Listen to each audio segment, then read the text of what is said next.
They laughed when the MC called me the family's failure in front of 200 guests, including my daughter. She smiled. That's when I chose to burn it all. The spring dawn creeps across my bedroom window at 5:40 a.m., the world outside still wrapped in gray silence. No birds singing yet, just the heavy stillness of a day pretending to be ordinary when it's anything but. I've been awake for hours already, my body remembering the decades of early shifts at the machine shop, 25 years without missing a single day. 10 of those years working nights, so Jillian could have her own bedroom with the pink walls she wanted, and Maxine could keep up with her sister's lifestyles. All those years, my muscles and bones have memorized the rhythm of sacrifice. I navigate the worn floorboards of my 2-story wooden house on the outskirts of Akron. Built in the 70s, every repair bears the mark of my hands. The replaced porch steps, the reinforced kitchen cabinets, the bathroom tiles I laid 3 summers ago when the plumber wanted to charge me $2,000. The house creaks in familiar places like an old dog that knows exactly when and where to settle. My fingerprints are embedded in every repair, every makeshift solution hidden behind walls and under floors, just like my contributions to this family, invisible but essential. Outside, my 2003 Ford Ranger sits in the driveway, dust-covered but loyal just like me. The odometer rolled past 230,000 miles last month. The passenger seat has a tear that I've patched 3 times.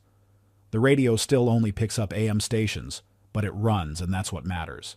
It's hauled everything from Jillian's college furniture to the Christmas trees we used to cut ourselves when she was little, before Maxine decided that artificial trees from Pottery Barn were more her style. In the kitchen, I brew coffee strong enough to stand a spoon in. The ancient percolator gurgles and spits, filling the room with the scent of the only luxury I consistently allow myself. The house feels emptier than usual. Maxine left at 4 a.m., taking Jillian to some fancy salon with her sisters Kendra and Lorraine. Women who spend more on handbags than I do on winter tires. Women who look at me at family gatherings like I'm a curiosity. This strange man who works with his hands and doesn't understand the importance of European vacations or designer labels. No goodbye. No thank you. Just a printed note on the counter. Don't forget to bring 36 folding chairs and lavender candles. Not handwritten, printed from her laptop, probably between booking her nail appointment and texting her sisters about which champagne to serve. I run my calloused finger over the paper, feeling nothing of Maxine in it. 26 years of marriage distilled into a supply list. Under the yellow kitchen light, I carefully fold white silver-edged napkins I bought with my own money. The swan wing fold I learned from YouTube 3 weeks ago, watching and rewatching the tutorial after midnight shifts. Each napkin takes almost 4 minutes to perfect. My large hands, better suited to wrenches and hammers, struggle with the delicate folds at first, but I've gotten better. By napkin 50, I had developed a rhythm. By napkin 80, I could almost do it with my eyes closed. Each one carries the same silent message. I'm still here. I'm still your father. I still matter. My mind drifts to Jillian at 7, running across our patchy lawn, leaping into my arms when I'd come home from night shift. Grease still under my fingernails. Her small body trusting that I would catch her no matter how tired I was. Daddy's a superhero. She'd whispered that one precious time. I've carried those words like a talisman through double shifts, through missed vacations, through every time Maxine suggested I wasn't quite enough. I remember selling my old Yamaha motorcycle, my father's wedding gift to me, to buy her dance shoes for high school auditions. The look on the buyer's face when he noticed how I lingered, touching the leather seat one last time. He didn't understand that I was selling a piece of my history, a connection to my father. I wonder if Jillian remembers any of it today. If she knows that every leap she's taken in life was cushioned by something I gave up. I iron my gray suit one final time. The only suit I own, last worn to my friend Hank's funeral. It hangs slightly loose now. I've gotten thinner, working double shifts. The bathroom mirror reflects a man with deep lines around his eyes. Salt and pepper hair trimmed yesterday by my own scissors. My father used to say a man should know how to cut his own hair. Another lesson I've kept while Jillian spends $200 on highlights that Maxine insists are necessary. In the truck bed, I double-check everything. 36 folding chairs, stacked neatly, 4 boxes of candles, 2 crates of spare wine glasses, and a box containing 112 perfectly folded napkins. 2 weeks of late nights after my regular shifts. Everything needed for a wedding, where I'm expected to be the delivery man, not the father of the bride. I run my hand along the chairs, remembering how I haggled to get them at a good price, from a rental company going out of business. Another secret victory no one will notice. From my dresser drawer, I retrieve a white envelope.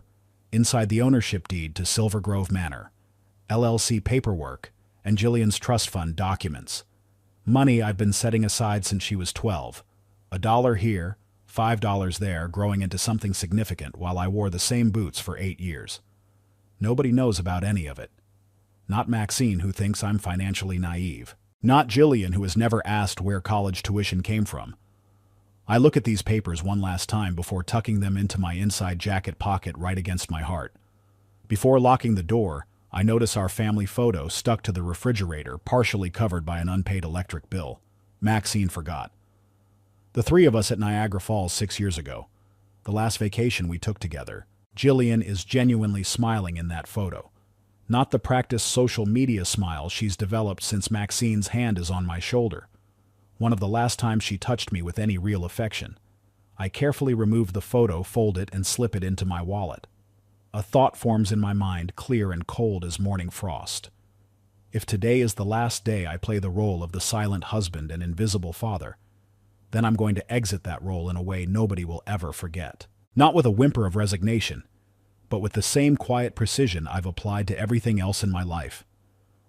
I lock the door behind me, the key turning with a solid final click. The weight of the envelope in my pocket feels significant, like a weapon holstered against my chest. I climb into my trusty Ford, the engine turning over with a familiar grumble of loyalty. As I back out of the driveway, I glance once more at the house I've poured my life into. Today, Douglas Brantley isn't just delivering chairs to his daughter's wedding. Today, everything changes. Silver Grove Manor appears through the morning fog like something from another era. Built in 1918, its limestone facade and towering oak doors have witnessed a century of celebrations. What no one at today's wedding knows is that I purchased the entire estate during the financial crisis of 2017, through my private LLC registered under my late friend Russell Gaines's name.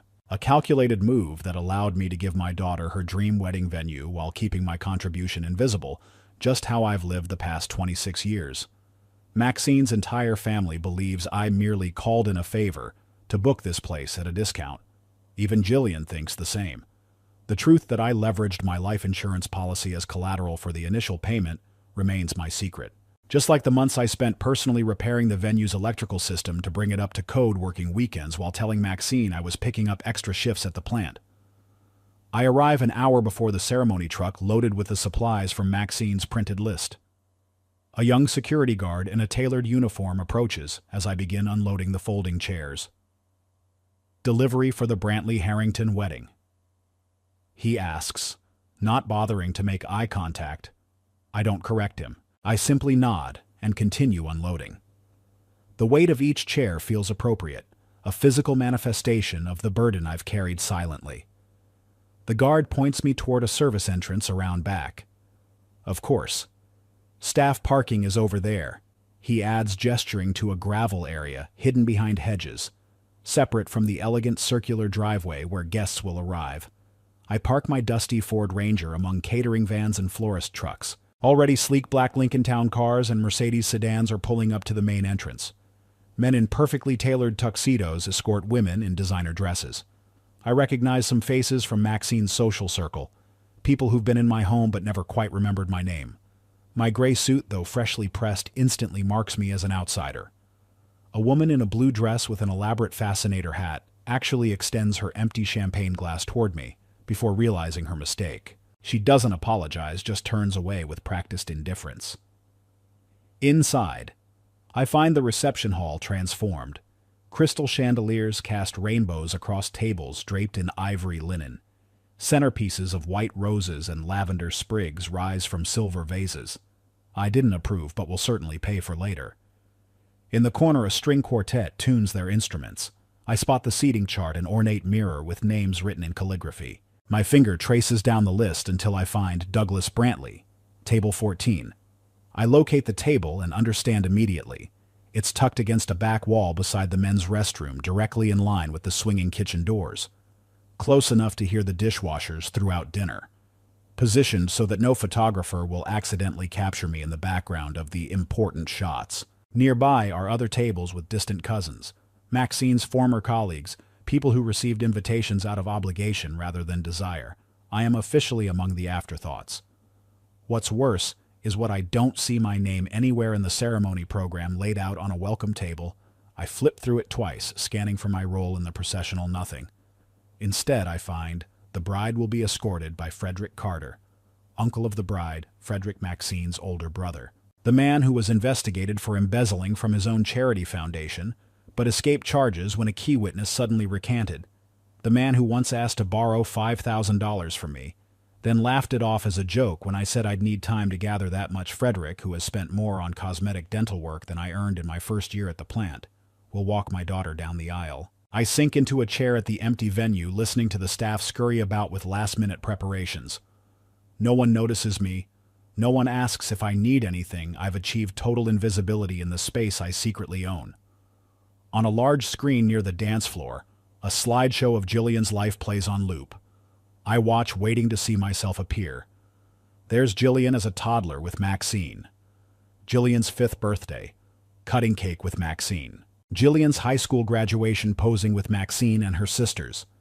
A montage of her college years, friends' parties, her meeting Trevor. Not a single image includes me. 22 years of memories carefully curated to exclude the man who made them possible.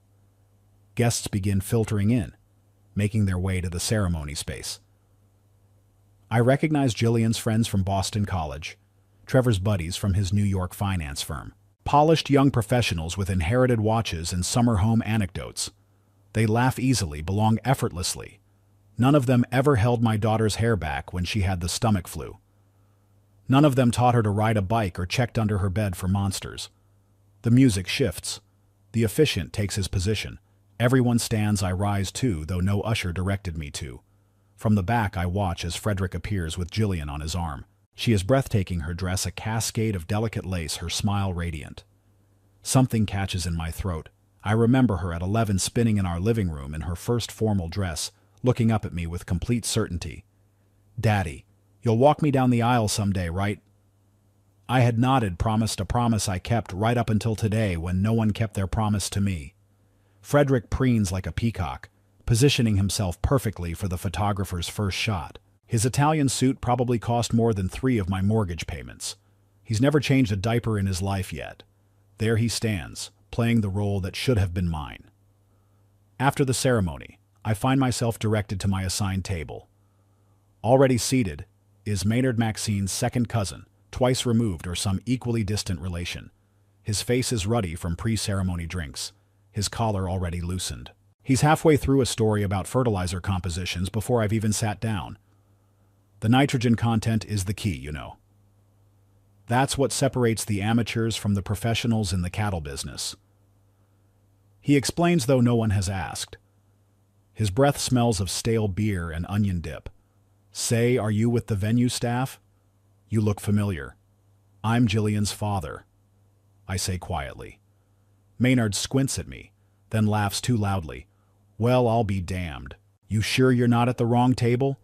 This feels like where they put the help." He slaps my shoulder hard enough to spill my water. "I'm just messing with you, Doug. It is Doug, right?" As guests mill about during the cocktail hour, I wander toward the stage where the MC is setting up his equipment. A piece of paper has fallen beneath the podium. Curious, I pick it up. It's a page of handwritten notes for the reception introductions. My eyes lock onto a passage circled multiple times. Opening joke. Introduce the handyman father, the guy who couldn't afford this wedding but showed up to fix the toilets anyway. Everyone will die laughing. At the bottom, in flowing script that I recognize immediately as Maxine's handwriting. Maxine okayed this. My hands begin to shake, not from sadness or hurt, but from something deeper. Something primal that I've suppressed for 26 years. I carefully fold the paper and place it in my breast pocket right alongside the envelope containing the deed to this very building. The blood in my veins begins to heat up degree by degree. If they want to turn me into their joke, their punchline. Then perhaps it's time they learned who really controls the script of this elaborate charade. The reception begins in the grand hall of Silver Grove Manor. Crystal chandeliers cast a warm glow across the room, their light catching on expensive champagne flutes and silverware. I personally selected during the renovation, but never received credit for a jazz quartet plays in the corner. Real musicians, not recorded tracks, another expense I had quietly approved through my hidden ownership of the venue. I slip inside after most guests have already taken their seats. My eyes immediately find the swan-winged napkins I spent hours folding. They look elegant atop the ivory tablecloths, a small piece of me present at every place setting. No announcement acknowledges their origin. No small note recognizes the hands that created them. They're simply part of the decor, as invisible as I've become. Maxine holds court at the head table, draped in a deep purple mermaid-style dress that I recognize from the credit card statement I paid last month. She's laughing, animated, clinking glasses with Trevor's parents, the Harringtons' Boston pharmaceutical money that stretches back 3 generations. They contributed exactly nothing to this wedding, citing tradition that the bride's family covers costs. They had no idea they were really speaking to the person footing the entire bill I'm directed to. Table 14. The location feels even more insulting now that the reception is underway. While the other tables have sturdy, elegant chairs, ours are rickety wooden ones, clearly pulled from emergency storage. A coffee stain marks the tablecloth shaped like Australia. The emergency exit sign casts a sickly green glow over our food. Every few minutes, waitstaff push through the nearby bathroom doors, bringing with them the scent of industrial hand soap. Maynard continues his fertilizer monologue as if we hadn't been separated for the ceremony. It's all about sustainable nitrogen fixation. He explains to no one in particular, bits of bread spraying from his mouth. Beside him sits Dorothy, an 80-year-old widow whose hearing aid whistles intermittently. She smiles and nods at random intervals, clearly hearing nothing. Our fourth companion is a confused busboy who was instructed to sit in the empty chair while waiting for the dessert service to begin. He looks as uncomfortable as I feel. When dinner arrives, my suspicions are confirmed. The main tables receive lobster with lemon tarragon butter and 2015 vintage French Chardonnay. Our table gets lukewarm, lamb-congealed mashed potatoes and wine in bottles without labels, probably poured from boxes in the kitchen. The busboy stares at his plate with undisguised horror before being called away to refill water glasses. From the elevated head table, Jillian stands to make her speech. The room quiets instantly. She looks radiant, her voice carrying clearly through the professional sound system. Her hands tremble slightly with emotion. First and foremost, she begins, "I want to thank my mother, Maxine." The spotlight literally shifts to illuminate my wife. "You have been my rock, my foundation, the person who made this incredible day possible." Thunderous applause follows. Maxine dabs at her eyes with a napkin I folded. Jillian continues telling stories about her mother staying up all night planning details. The truth, I was the one who drove 3 hours to pick up the invitations when Maxine forgot about the printer's deadline. I was the one who researched photographers when Maxine kept putting it off. I was the one who spent weeks comparing catering quotes while Maxine vacationed with her sisters in Sedona. Jillian thanks Trevor, my soulmate, her bridesmaids, sisters of my heart, even the florist, for bringing my vision to life. The speech extends for nearly 10 minutes. My name never crosses her lips. Not once. I grip my wine glass tighter, feeling something crack inside me. Not anger. Something more hollow. Emptiness. I chose to stand in the shadows all these years, but I never chose to be erased.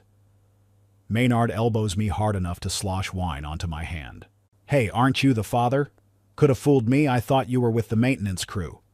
He guffaws at his own joke, spraying more breadcrumbs. I force a smile that doesn't reach my eyes.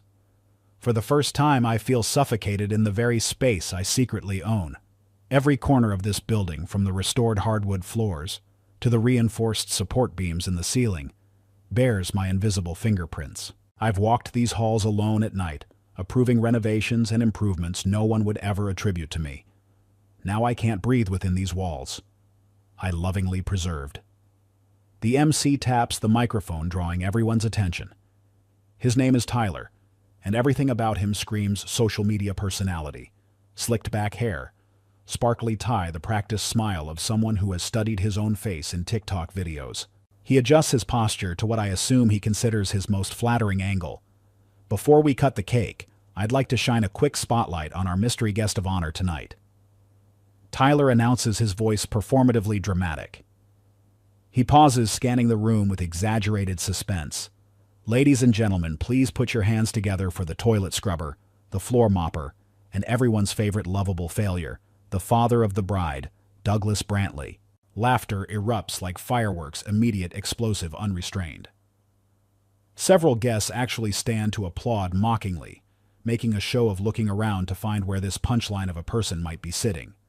Maxine claps along, laughing as if watching a stand-up comedy special, rather than the public humiliation of her husband of 26 years. When the spotlight finds me shifting awkwardly from the head table to my obscure corner, her expression doesn't change, not even a flicker of sympathy.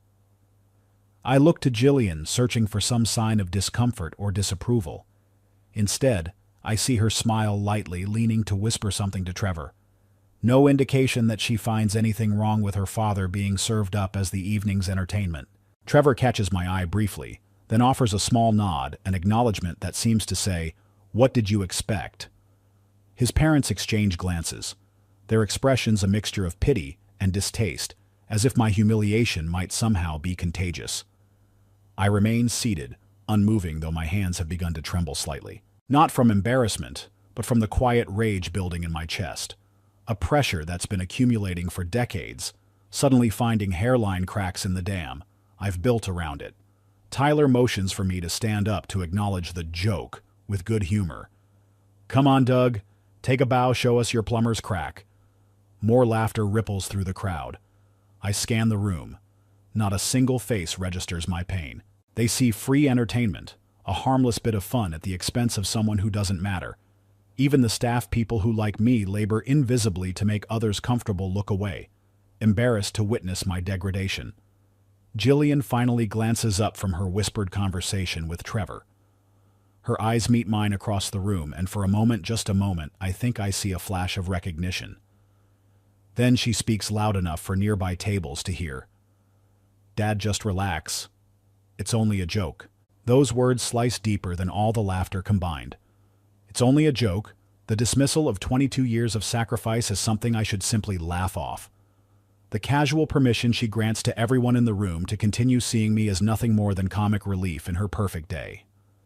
My hand moves to my breast pocket, fingers finding the MC's note with Maxine's approval of the handyman father introduction.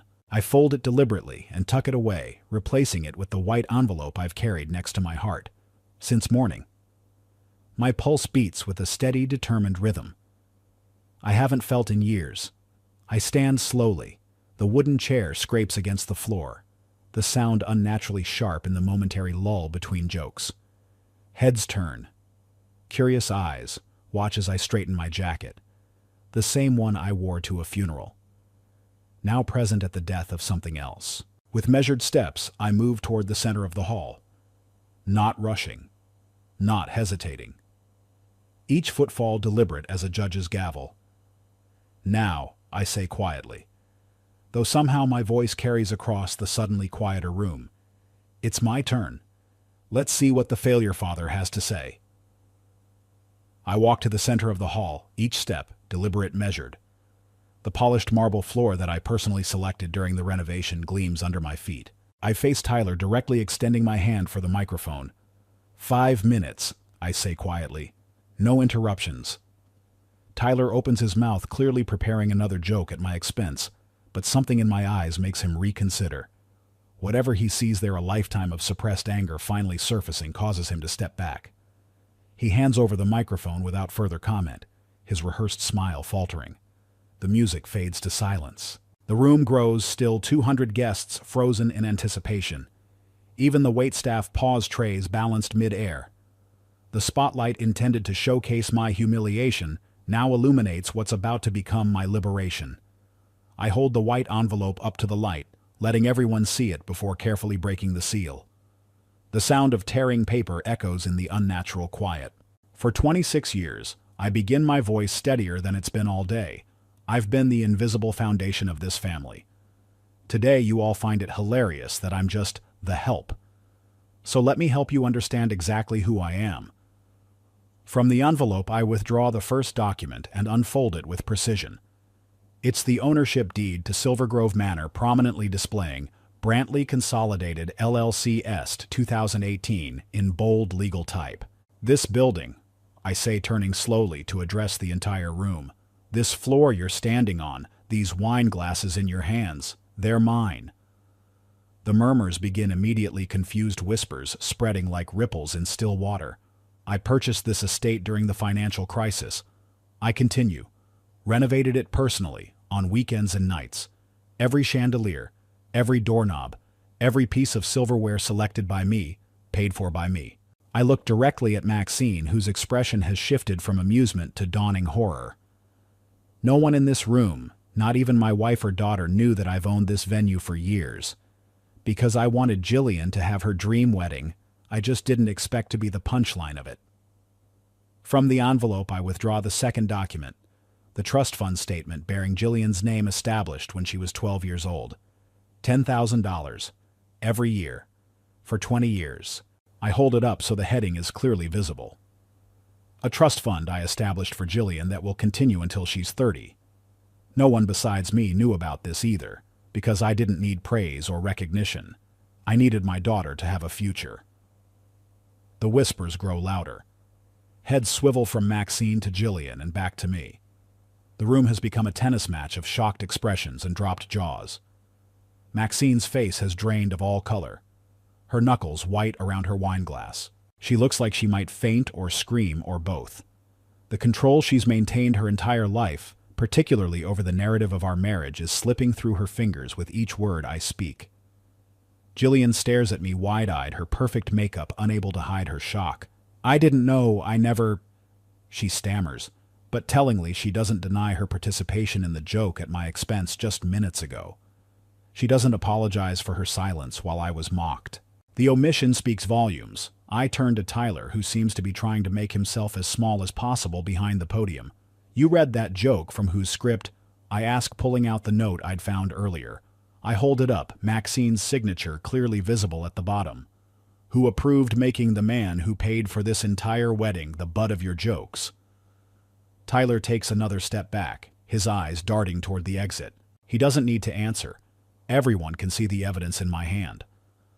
I face Jillian again, my voice softening slightly, not from weakness, but from the bone-deep sorrow of a parent confronting an undeniable truth. You didn't stand up, Jillian. You didn't defend me. You chose silence because you found it amusing to watch your father be ridiculed. That was your choice. Each word falls like a stone into still water, and now you'll live with the consequences of that choice.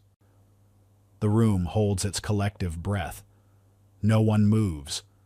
No one seems to even breathe. I reach into the envelope one last time and withdraw the final document, divorce papers. Notarized 3 weeks ago, when I first discovered Maxine's plan for this public humiliation through an email she carelessly left open on our shared computer. Maxine, I say, turning to face my wife of 26 years. We're done on Monday. I'll file these papers. And since everything is in my name, you have no claim to any of it. This includes Silver Grove, the business, the lake cabin, and all accounts. The fragile silence shatters. Maxine slams her glass down on the table hard enough that it cracks wine, spreading like blood across the white tablecloth. You can't do this, she shrieks, her carefully cultivated image of sophistication evaporating instantly. You won't. I meet her gaze unflinchingly. I can, and I have. Jillian's tears begin to fall, ruining the makeup that took 3 hours to apply. Trevor stares at his plate, unable to look at either his new wife or his new in-laws. Trevor's mother leans over to her husband, whispering just loudly enough to be heard. We picked the wrong family. Around the room, guests shift uncomfortably in their seats. Some are already gathering purses and jackets, eager to escape the implosion of what had just minutes ago been a picture-perfect celebration. But I'm not finished. I turn back to Jillian, my voice dropping to a register that carries the weight of every midnight shift I worked to put her through college. Every birthday I celebrated with a card containing exactly what she wanted. Every time I chose her needs over my own. We're not done yet, sweetheart. Don't think this is just about money. I have one final gift for you. A gift to ensure you never forget the father you turned into a joke. From my pocket, I pull out a small USB drive, holding it up so it catches the light. And if anyone wants to know more, truth, just play the first file. The USB drive contains recorded conversations between Maxine and Frederick, planning how to humiliate me at the wedding, including Maxine's casual remark that he'll just take it like a dog head down like he always does. The room has transformed entirely from a wedding reception to the scene of a car crash, horrifying but impossible to look away from. Every guest is witness to the systematic dismantling of the facade that Maxine and, by extension, Jillian have maintained for years. In one moment, with one speech, I've changed the narrative forever. The reception hall erupts into chaos. Guests rise from their seats, some moving toward exits, others frozen in place, watching the spectacle unfold like rubberneckers at a highway accident. The jazz quartet has stopped playing mid-song, the musicians exchanging uncomfortable glances. A waiter drops a tray of champagne flutes somewhere in the back. The crash barely registering amid the commotion. Maxine's voice cuts through the din, higher-pitched, than normal, almost hysterical. "Douglas, you can't do this. This is your daughter's wedding day." I turn to face her. My movements calm and deliberate. The complete opposite of her frantic gesturing. "Wrong." I reply, my voice clear enough to reach every corner of the room. "This is your performance. I've just pulled back the curtain." The transformation in Maxine's expression is remarkable. The anger in her eyes gives way to something more primal: panic. It's the look of someone watching their carefully constructed world collapse in real time. She's lost face in front of her social circle, but more importantly to her, she's just lost her financial foundation. The realization that her designer lifestyle is about to vanish hits her like a physical blow. I scan the stunned faces around the room. Some guests pretend to be engrossed in their dessert plates. Others stare openly, phones discreetly recording what will doubtless become viral content by morning. I've been called a failure tonight. A janitor. A floor mopper. I continue addressing the entire audience now. What you don't know is that I'm the one who paid for Jillian's college education. Every penny. I'm the one behind Brantley Express Transportation, now valued at over $7 million. Murmurs ripple through the remaining guests. I see several people pull out their phones, Googling the company name, finding the website with my name listed as founder and CEO, discovering the truth that has been hidden in plain sight all these years.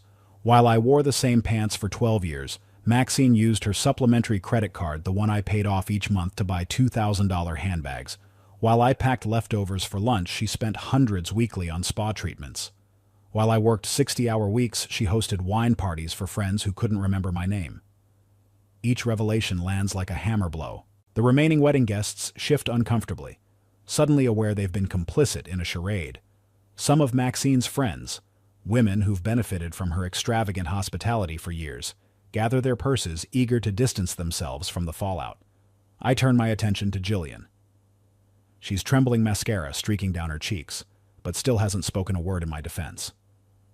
Not now. Not during the earlier mockery. "I don't blame you for not knowing, Jillian," I say, my voice softer but no less resolved. "I blame you for not wanting to know. I blame you for choosing to applaud when your father was called garbage. That choice reveals more about you than any trust fund could fix." Her lips quiver, but no sound emerges. Trevor places a protective arm around her shoulders, but his eyes avoid mine. He knows everyone knows now. I hold up the USB drive again, its small form catching the light from the chandeliers I paid to restore. This contains recorded phone conversations between Maxine and Frederick, planning how to turn me into tonight's comedy act. It includes Maxine saying, and I quote, "He'll just take it like a dog head down like he always does." I toss the USB drive onto the head table. It skids across the white tablecloth, coming to rest beside the wedding cake. Neither the bride nor groom will get to cut tonight. The stunned silence that follows is deafening. Guests begin heading for the exits in earnest now, murmuring excuses, avoiding eye contact. No one wants to witness what comes next. Trevor's parents pull him aside, their expressions severe as they whisper urgently in his ear, Their dynasty has just been tethered to a sinking ship, and they're calculating damage control. Maxine's composure shatters completely. Her carefully applied makeup can't hide the ugly contortion of her features, as decades of unchallenged entitlement crash down around her. "You're nothing but a pathetic little man," she screams, abandoning any pretense of dignity. "No one will ever love you." I meet her gaze steadily. Perhaps. But at least I never traded loyalty for cheap laughs. She lunges forward, trying to snatch the divorce papers from my hand. Her acrylic nails, freshly done this morning at my expense, swipe at my face. Two security guards step in gently but firmly, escorting her from the hall, as she continues to scream incoherently. The woman who carefully cultivated an image of sophisticated grace for 26 years is carried out kicking and cursing like a toddler denied candy. I turn to address the few stunned guests who remain, my voice clear and final. I gave them everything. From today forward, I reclaim it all, not out of vengeance but out of self-respect, the dignity of a father whose name was erased from his own family story. I bow my head slightly, a deliberate gesture of dignity rather than defeat. I don't wait for applause or acknowledgement. There is nothing more to say. Turning on my heel, I walk straight toward the main doors, leaving behind the wreckage of a wedding, the fragments of relationships, and a room full of people who can't quite meet my eyes. My footsteps echo on the marble floor, a floor I approved, paid for, and will continue to own long after tonight's stains are cleaned away. In the grand entrance hall, a spring breeze rushes through the momentarily open doors, catching the boutonniere pinned to my lapel. The white carnation selected to match Jillian's bouquet comes loose, spiraling to the ground. I pause, bend down, and pick it up, examining it briefly between my fingers. With deliberate movement, I drop the flower into the brass waste bin just outside Silver Grove Manor's front entrance. Love may die, I say to no one and everyone, but self-respect doesn't have to. As I walk down the stone steps toward my waiting truck, I feel 26 years of invisible weight lifting from my shoulders. For the first time since Jillian was born, I am not defined by what I provide to others. I am simply Douglas Brantley, and I am finally completely visible.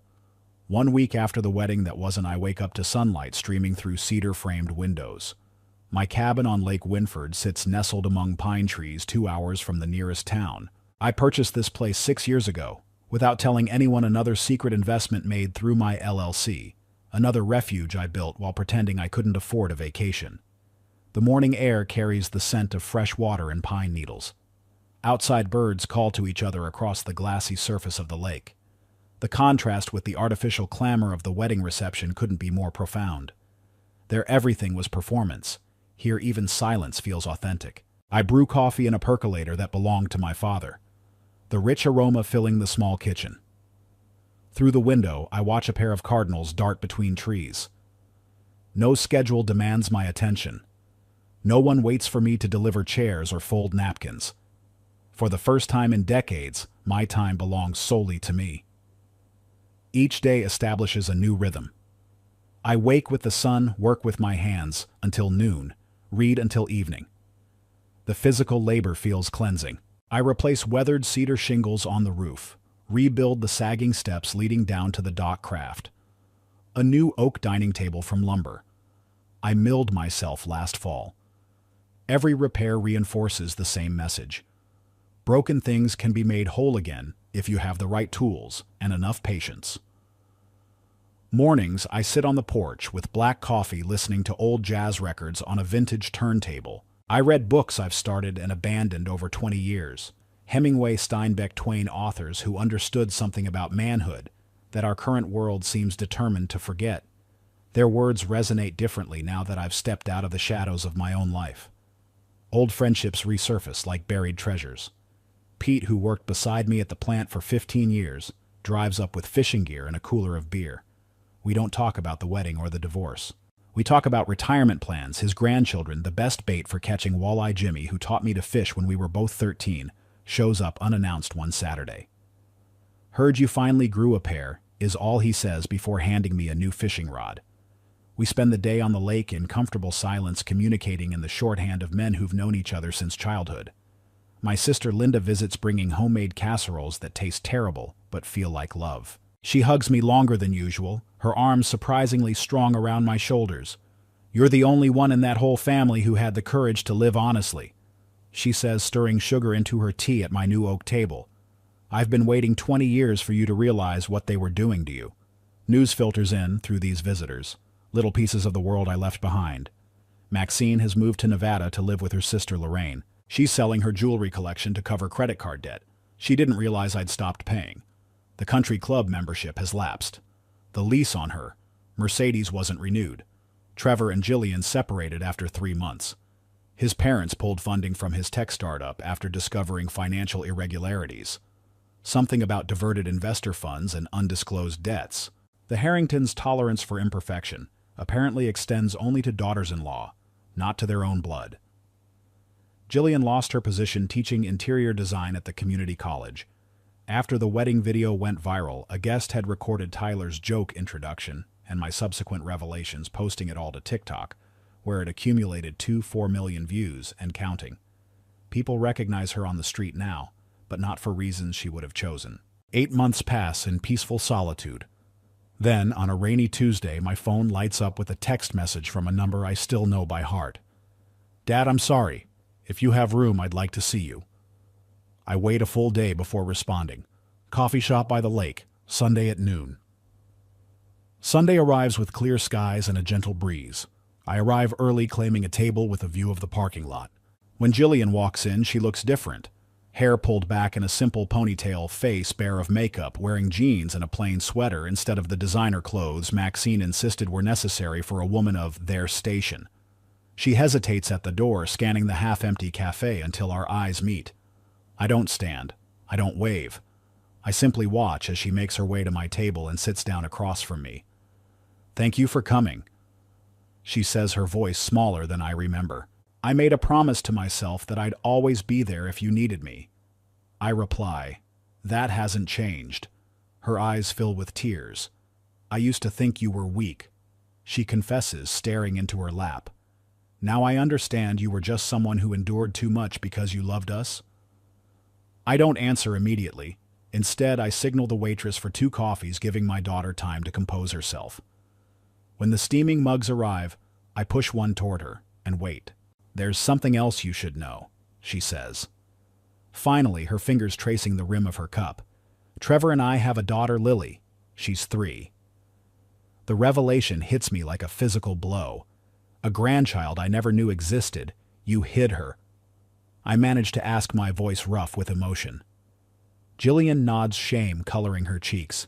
It was decided she wouldn't fit the image we wanted to project at the wedding, a young, carefree couple just starting out together. She laughs bitterly, as if beginnings have to be perfect to be valuable. I absorb this information, slowly piecing together a new reality where I've been a grandfather for 3 years without knowing it. Then, surprisingly, I feel a smile form. "Well," I say, "I guess I have a reason to fold napkins again." After that, Jillian begins visiting the cabin monthly.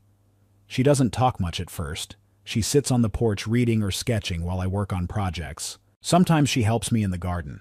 I've started kneeling in the dirt without complaint. We rebuild trust, one silent afternoon at a time. 3 months into these visits, she brings Lily.